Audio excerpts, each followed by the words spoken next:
নমস্কার, আমি city kitchen থেকে কানন পাল বলছি। আমি আপনাদের সামনে একটা নতুন রেসিপি নিয়ে এসেছি। সেটার নাম হচ্ছে দই বেগুন।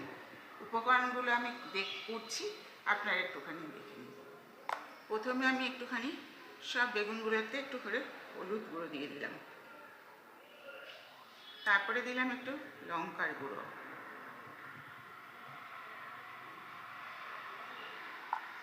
এরপরে দেব একটু চিনি,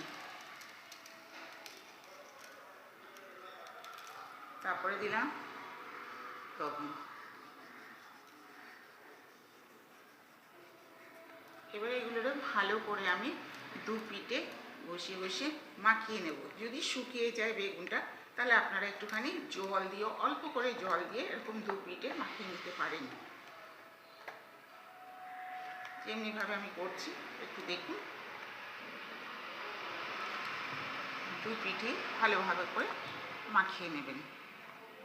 যদি অসুবিধা হয় একটু জল দিয়ে নেবেন, সামান্য জল।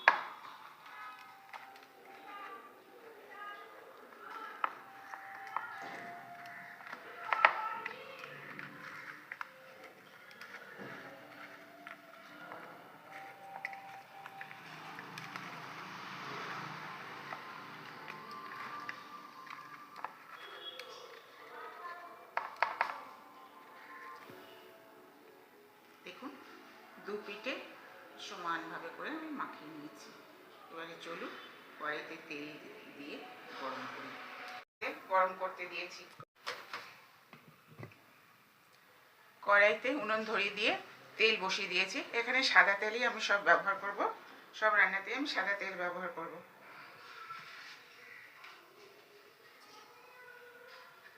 ততক্ষণে আমি দইটা মিক্সড করে নিই। এখানে 400 গ্রাম দই আছে, তো টক দই 400 গ্রাম আছে।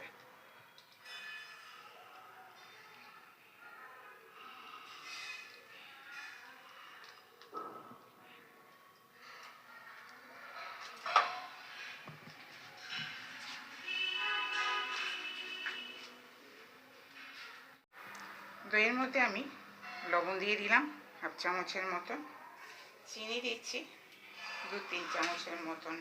আপনারা যেরকম টক খাবেন ঠিক তেমনিভাবে আপনি চিনি দেবেন। সঙ্গে একটুখানি জল দেব, সামান্য জল দেবো ফেটিয়ে দেখে, তারপরে না আর একটু দেওয়া যাবে। আর একটু দেব বিট নুন।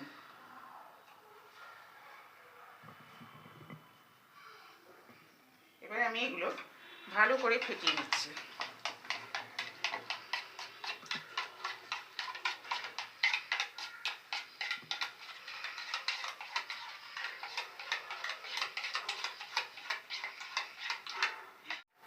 তেল গরম হয়ে গেছে, আমি একটা একটা করে বেগুন দিয়ে দিই।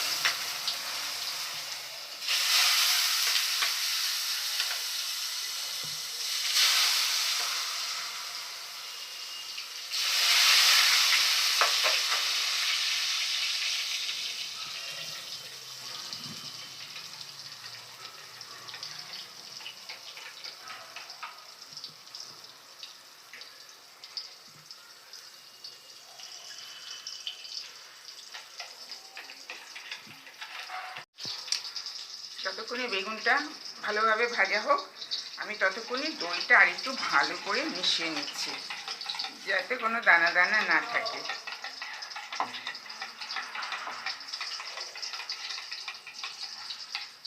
এরকমভাবে দেখে নেবেন, এটা একটু মোটা আছে, আর একটু সামান্য আমি জল দিয়ে দিচ্ছি।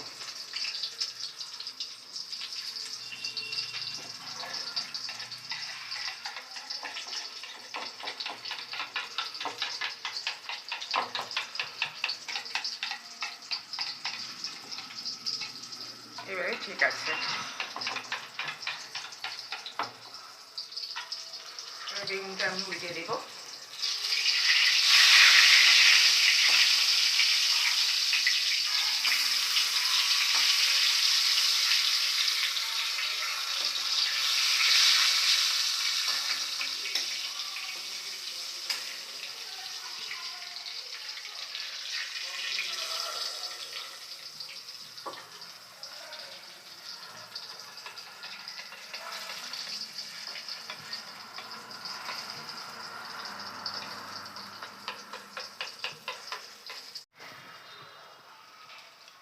লাগাতে পারছিস?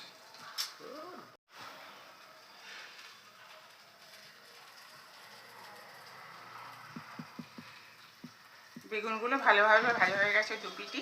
এখন আমি সব বেগুনগুলো তুলে নেব।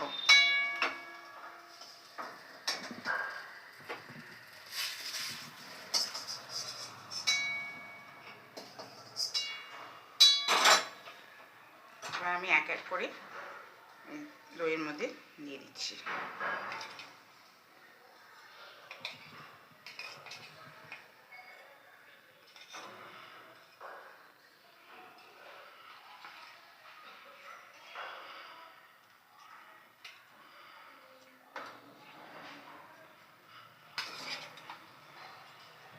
এর মধ্যে দিয়ে দিলাম এক এক করে একটুখানি। এর মধ্যে একটুখানি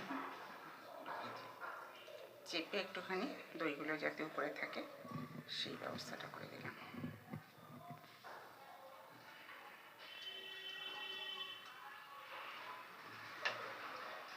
মোটামুটি এরকম হলো। এবারে আমি উনুনটা ধরিয়ে ফোড়ন দেব। পেস্তায় দিয়ে উনুনটা ধরিয়ে নিচ্ছি। উনুন ধরানো হলো। এবার আমি এতে ফোড়ন দেব।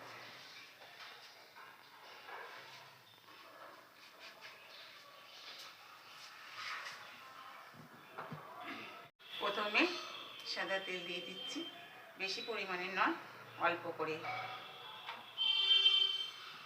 এরপরে আমি 3টে শুকনো লঙ্কা 2 ভাগ করে দিয়ে দিলাম।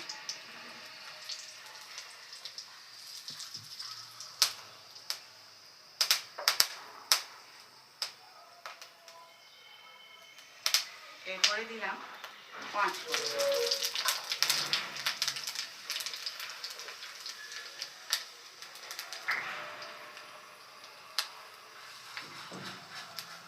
এরপরে দিলাম একটু সর্ষে।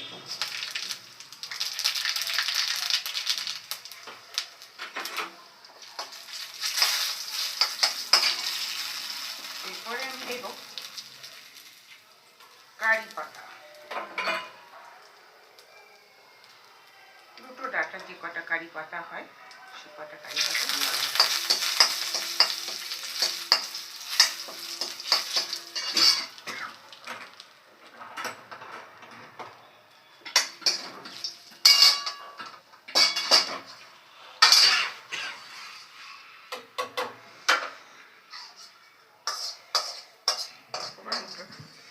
এর উপরে দিয়ে দিলাম।